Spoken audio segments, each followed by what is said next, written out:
Philippe Neuilly, NSAI à Bruz, à côté de Rennes.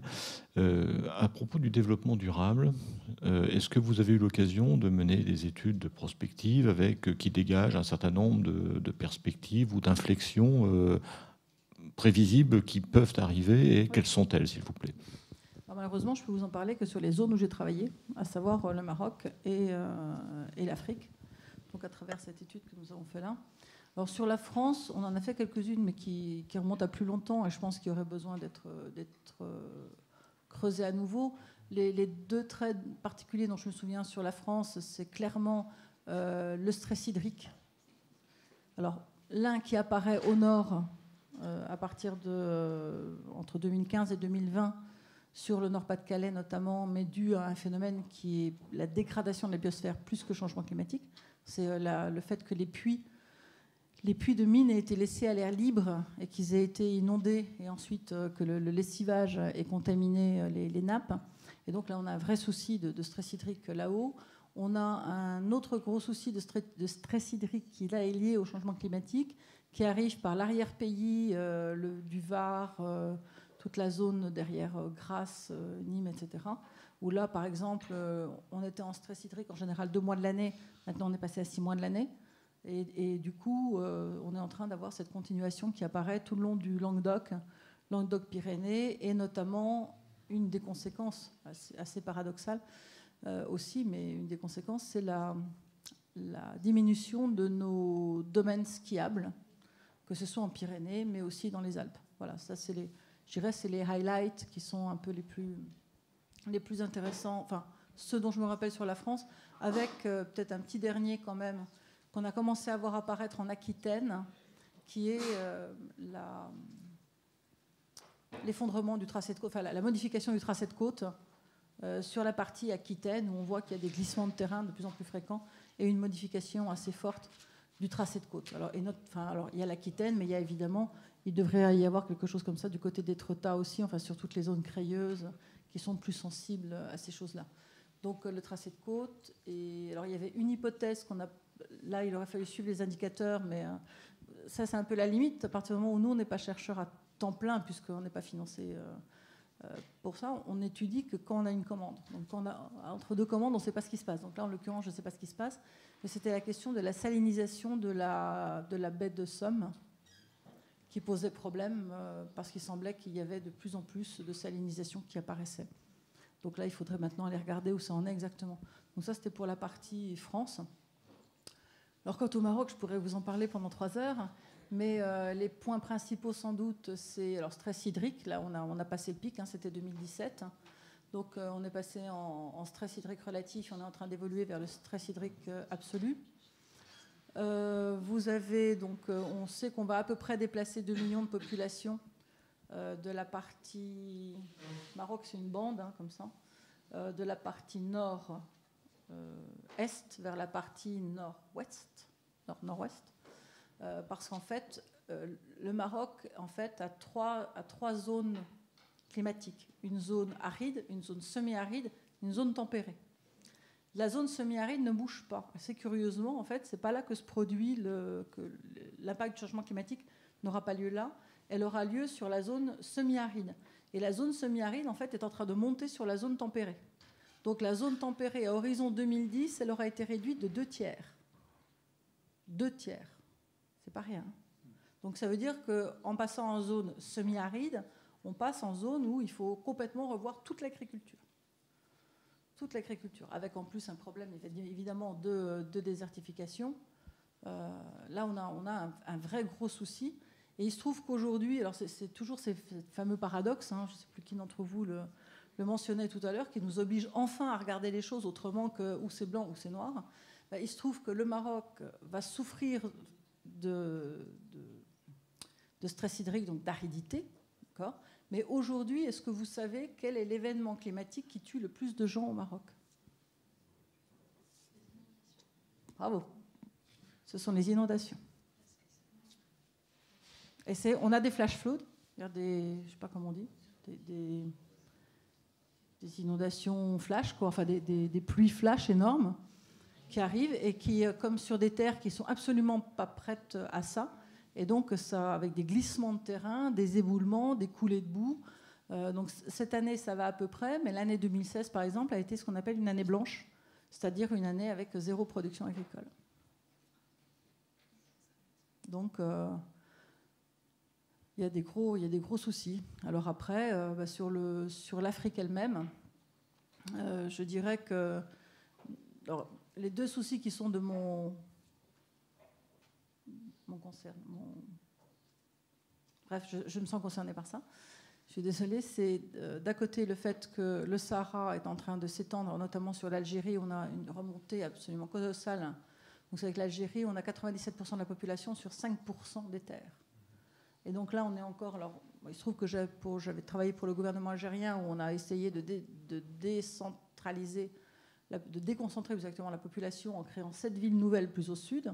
Mais en fait, on n'avait pas anticipé que l'évolution climatique irait si vite.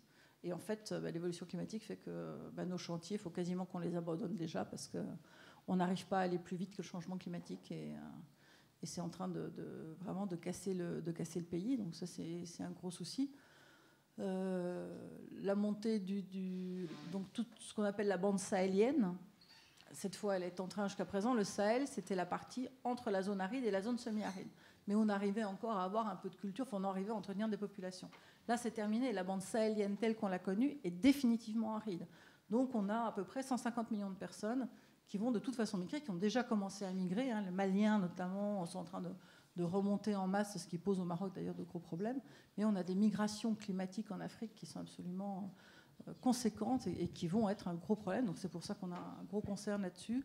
L'autre gros concern, c'est sur le bassin, le bassin Niger, parce que c'est vraiment la zone hydrique, enfin, c'est le poumon vert de l'Afrique et c'est ce qui permet quasiment à tous les autres de fonctionner. Il y a un système hydrique assez extraordinaire sur le fleuve Niger et aussi sur le fleuve Sénégal, et vraiment qui sont absolument importants. C'est presque un tiers de l'Afrique quand même, hein. Donc c'est très important. Et là, on est en train de voir apparaître des modifications qui étaient tout à fait inattendues parce qu'on a toujours regardé quel pouvait être l'impact du changement climatique sur les zones sèches, mais on n'a jamais regardé l'impact sur les zones humides. Et là, on a des très gros problèmes avec les zones humides. Un exemple aussi caractéristique, c'est l'arrivée chez nous du... Ah, c'est un mot dont j'arrive jamais à me rappeler. Vous savez, ce sont des tiques qui jusqu'à présent n'existaient pas du tout chez nous, donc qui sont arrivés en fait par l'Amérique du Nord où ça a commencé à se développer et qui maintenant sont en train d'arriver chez nous. Et ce sont des tiques qui vous provoquent des douleurs articulaires. Et en fait, pendant très longtemps, maladie de Lyme, c'est ça, exactement. Voilà. Et là, c'est en train de se développer à une vitesse à tel point qu'on a créé il y a 2 ans une cellule d'urgence au Maroc parce qu'on a des cas de maladie de Lyme qui se sont déclenchés de manière totalement explosive. Et moi, j'avais une question à vous poser pour ramener aussi au quotidien, on va dire, des établissements. Quand on a un projet immobilier, par exemple, qui peut être quelque chose d'engageant sur 25-50 ans, effectivement, et plus, quel genre de questions le prospectiviste se pose face à un tel projet? Alors, je peux vous en parler parce qu'on est très concernés, Alistair, là-dessus. D'abord, vous allez accueillir quelle population? Nous, on parle par exemple d'un bâtiment qui avait été construit pour accueillir un seul établissement. On sait aujourd'hui qu'il y a un mouvement massif de fusion des établissements parce que financièrement, il y a de moins en moins d'établissements qui sont capables de tenir la donne. Dans les écoles d'ingénieurs, par exemple, on a créé énormément d'écoles d'ingénieurs en France avec une population qui y va de moins en moins. Donc finalement, on commence à avoir des chutes. On a une population globale d'ingénieurs, d'étudiants ingénieurs en croissance, mais ils se répartissent sur un plus grand nombre d'établissements. Donc on a des cohortes de plus en plus faibles. Là, on avait des cohortes de 60, on a des cohortes de 20, et quand il y en a 15, voire 5, aujourd'hui, on est content dans certaines options. Donc ça, il est bien évident que la question démographique, il faut absolument la prendre en compte. Et donc prendre en compte le fait qu'on va clairement aller de toute façon vers une mutualisation croissante des établissements. Et ça veut dire que quand on doit anticiper de la construction, etc., il faut vraiment se poser cette question-là. La deuxième chose, c'est que vous êtes dans un monde où le recyclage devrait être de plus en plus important. Et donc, lorsqu'on voit aujourd'hui les friches qui sont laissées, je pense notamment aux hôpitaux qui laissent des friches, plutôt que de construire un bâtiment universitaire, reconvertir un ancien hôpital, ça ne paraît pas complètement ridicule, surtout si on envisage de faire évoluer les programmes vers un enseignement un petit peu plus entre guillemets élitiste, élitiste, je ne sais pas si c'était, enfin qui s'oppose en tout cas à l'éducation de masse qu'on a connue, donc avec des classes plus petites, des classes de 15, ça tient assez aisément dans des petites salles, alors qu'on avait l'habitude de faire des amphis de 300. Est-ce que c'est encore ça l'avenir? Est-ce qu'on aura encore des troncs communs? Comment est-ce qu'on est en train de s'articuler avec les MOOC? Nous, on voit nos étudiants qui, de plus en plus, et vraiment ça a été pour nous une très grande surprise, parce qu'ils ont l'air d'être assez en dilettante dans les cours quand même, de plus en plus dilettants, avec néanmoins des bonnes notes, donc c'est plutôt sympathique. Mais à côté de ça, on découvre qu'ils ont des certifications de MOOC, c'est-à-dire qu'ils ont pris des MOOC en parallèle sur des sujets, mais des fois qui n'ont rien à voir, ou au contraire pour approfondir un cours. Et en fait, ils sont en train de se construire une éducation à la carte sans demander à personne. Et donc, il va bien falloir aussi à un moment donné qu'on reconnaisse ce fait-là et qu'on se dise qu'est-ce qu'on en fait? Qu'est-ce qu'on en fait? Moi, je tombais les nues quand j'ai appris qu'il y en avait un qui avait suivi un cours. Encore, on a des élèves ingénieurs. Je dis bien qu'ingénieur d'innovation, en général, ils voient assez large, mais enfin, quand même, il avait pris un cours sur le financement des bassins, des agences de bassins. Voilà, quoi, c'était pas spontané. Et donc, quand j'ai découvert, je lui en ai parlé, je lui ai dit, mais ça vous sert à quoi? Il m'a dit, figurez-vous que j'ai une passion à côté, c'est l'Afrique, en africain, problème de l'eau, et que j'avais envie de savoir comment on finançait les agences de bassin, parce que peut-être qu'on pourrait en financer en Afrique. Rien à voir avec le fait d'être un ingénieur généraliste de listier en innovation. Mais alors, ce que vous dites, ça va au-delà des bâtiments. Hein. Oui, mais il va bien falloir prendre ça aussi. Oui. Il y a un moment donné où il va falloir se poser la question d'à quel point les institutions traditionnelles ne vont pas se faire contourner par des enseignements périphériques. Et ça, va bien falloir accepter de se poser la question. Et est-ce qu'à l'avenir, on aura encore des classes de 20 élèves? C'est une vraie question. De temps en temps, nous, on dit voilà, Google, un jour, va se mettre à l'éducation et va tous nous balayer. Mais c'est juste une image pour montrer qu'il y a des acteurs qui peuvent rentrer. Aujourd'hui, le ticket est peut-être cher, mais quand ils vont y aller... Vous n'allez pas très loin. Hein. Le MIT vient d'ouvrir ses cours en ligne gratuits. Gratuit, le MIT. Il faut quand même savoir la révolution que ça représente dans un pays qui demande en moyenne 15 000 € par semestre à ses étudiants en tuition. Gratuit. Et vous n'allez pas plus loin que ça. Vous prenez la Khan Academy. Combien aujourd'hui de parents désespérés avec des enfants qui n'arrivent plus à passer la 6e, la 5e, la 4e, eh bien, arrivent à leur donner un minimum d'éducation de base grâce à la Khan Academy. Donc ces acteurs, ils sont déjà là, c'est pas la peine d'attendre Google, hein, ils sont déjà à la porte et ils sont déjà en train de frapper. Mais le problème, c'est que moi j'ai le sentiment, depuis que je suis dans l'enseignement supérieur, je suis quand même depuis 1995, que c'est une espèce de tour d'ivoire qui a beaucoup de mal à regarder ce qui est en train de se passer à l'extérieur et qui imagine toujours que oui, ça viendra un jour. Moi, ça fait 30 ans que j'entends dire « Ouais, mais attends, l'enseignement à distance, ouais, ça sera pour dans 20 ans. » Puis aujourd'hui, on me disait ça en 1995 et on me dit toujours ça aujourd'hui. Je suis désolée, mais ce n'est pas dans 20 ans, c'est là. Et une fois encore, c'est la cécité dont on parlait tout à l'heure. On a une vraie difficulté à se remettre en cause, à remettre en cause nos modes d'enseignement, la manière, nos rapports aussi à nos élèves. Et je crois qu'à un moment donné, avant de penser à construire des bâtiments, il va déjà falloir se demander comment on va les remplir. Oui, je pense qu'on est d'accord, mais c'était une image... Le bâtiment... non, mais vous voyez, c'est pour dire que si on le prend sous un angle systémique, le bâtiment, finalement, c'est la toute petite chose qui est au milieu, mais autour, c'est énorme la problématique. Oui, madame.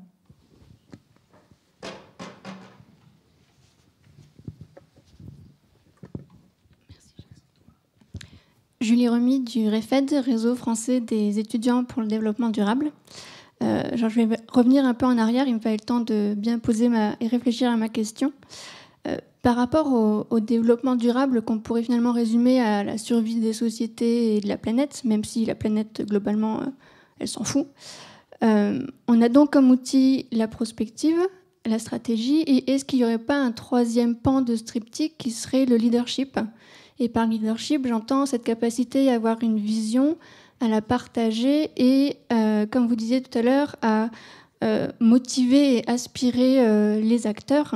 Et est-ce que les objectifs du développement durable sont cet outil de leadership au niveau mondial, dans le sens où c'est un outil, c'est un langage commun à tous et qui pose des objectifs et une vision commune? Je suis tout à fait d'accord avec vous, mais finalement, vous savez, on pourrait... Enfin, pour moi, ce n'est pas un triptyque. Je pense que quand vous avez dit leadership, vous avez placé le leadership au milieu. Je n'ai pas vu de paperboard, mais voilà, c'est au milieu. Et puis après, vous avez en format mind map, vous avez, pour être leader, il faut penser à long terme. Pour être leader, il faut être capable d'évaluer ses actions, et là, c'est la partie stratégique. Mais il faut être aussi capable de communiquer. Parce que nous, c'est le gros problème que nous avons avec nos décideurs, c'est que parfois, ils ont des visions, ils ont des stratégies, mais ils ne font pas connaître ces visions à leur population, à ce qu'on appelle le corps social. Et à partir de là, ils ne recueillent pas l'adhésion de leurs troupes, parce que la vision est opaque, parce que les gens ne savent pas où ils vont. On leur dit, ouais, il va falloir faire de la RSE, fantastique la RSE. Sauf qu'en fait, il n'y en a aucun qui sait ce que c'est que la RSE et qui a compris les tenants et les aboutissants. Et la vision n'est pas exprimée, elle n'est pas partagée. Il y a un manque de pédagogie. Fondamentalement, il y a aujourd'hui un manque de pédagogie, mais avec un grand P, un grand E, un grand tout. La vraie pédagogie au sens de Socrate, quoi. Vous voyez, quelque chose de fondamental. On n'a plus aucune pédagogie aujourd'hui. Et je pense que le problème numéro 1, il est là.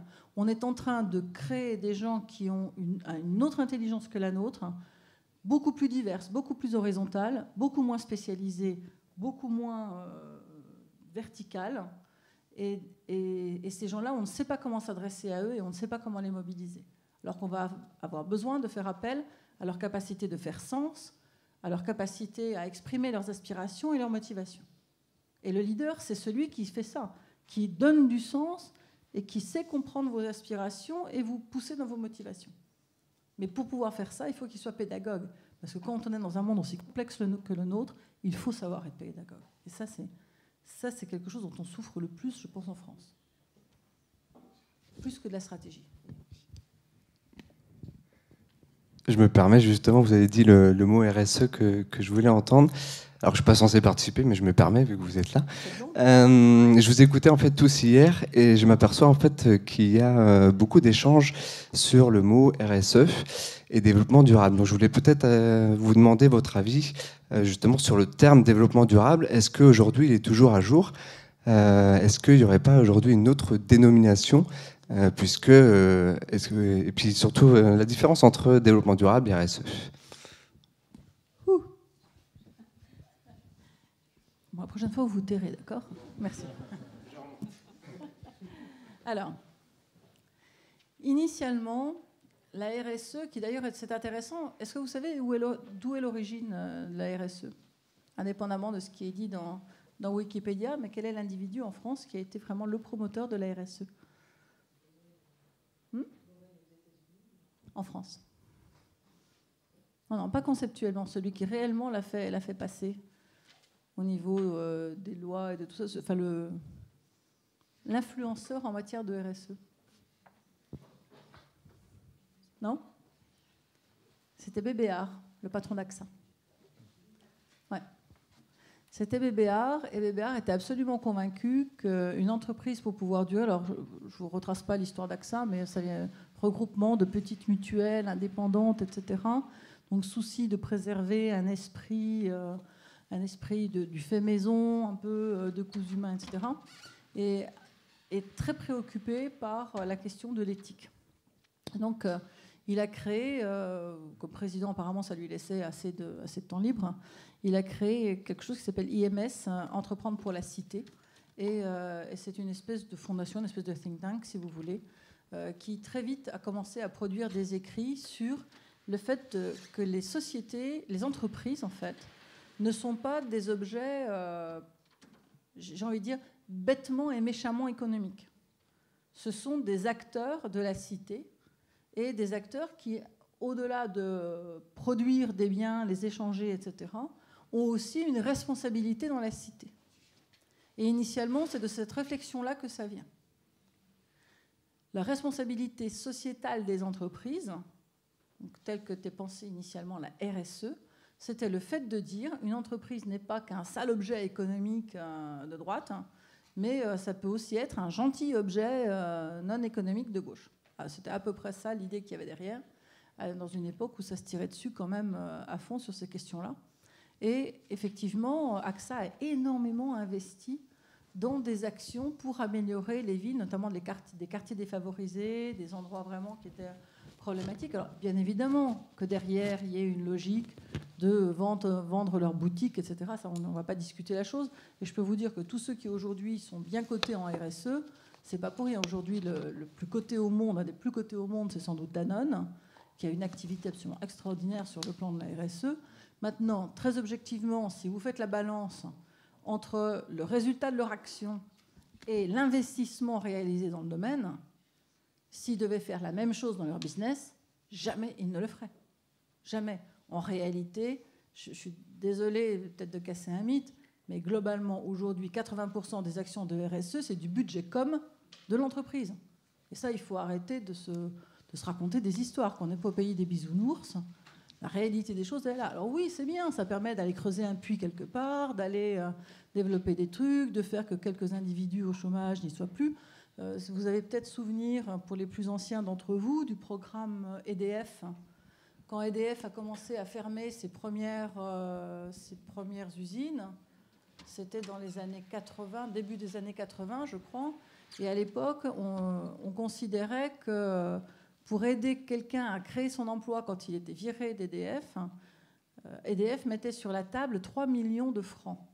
Alors, il faut le réadapter en euros. J'avoue que je ne sais plus faire la conversion. Voilà, 450. Bon, mais enfin, c'est plus le même ordre d'idée. Mais à l'époque, 3 millions de francs au début des années 80, c'était un budget absolument colossal, quoi. Si on l'avait simplement donné à l'individu, je pense qu'il aurait réussi à monter sa boîte ou à faire quelque chose. Mais au lieu de ça, l'entreprise l'investissait dans les relations avec les partenaires sociaux, dans les relations avec les collectivités territoriales. Dans le fait, voilà, il y a une telle disproportion entre ce que ça produit et l'investissement fait que on ne peut pas s'empêcher quand même d'y voir une action de communication qui est nécessaire. Alors, d'autant plus que maintenant, les agences de cotation imposant d'avoir un indicateur RSE, c'est absolument nécessaire. Alors, le véritable développement durable, moi j'avoue que je le dis en général à mes clients quand je travaille dans ce domaine-là, c'est, je vais vous dire, le tout premier indicateur. Je vois que personne n'a de feuille. Si vous voulez juste me prêter votre feuille, madame. Vous êtes gentil, merci. Vous voyez, c'est ça. Impression, recto, verso. Et puis après, si vous avez l'œil un peu aiguisé, moi si je rajuste mes lunettes, je vais sans doute pouvoir vous dire, c'est du 300 PPI, c'est pas du 600. Ça veut dire que vous économisez 2 fois les cartouches. Bien, là, vous avez le vrai début d'une conception développement durable. Ça se joue pas en allant creuser des puits, ça se joue au quotidien. Et quand on voit la somme phénoménale de gaspillage dans le domaine de tout ce qui est l'activité essentiellement professionnelle, parce que c'est vrai que les individus gaspillent beaucoup sur le plan alimentaire, etc. Mais globalement, dans les entreprises, c'est absolument phénoménal. Et la première chose à voir, c'est ça.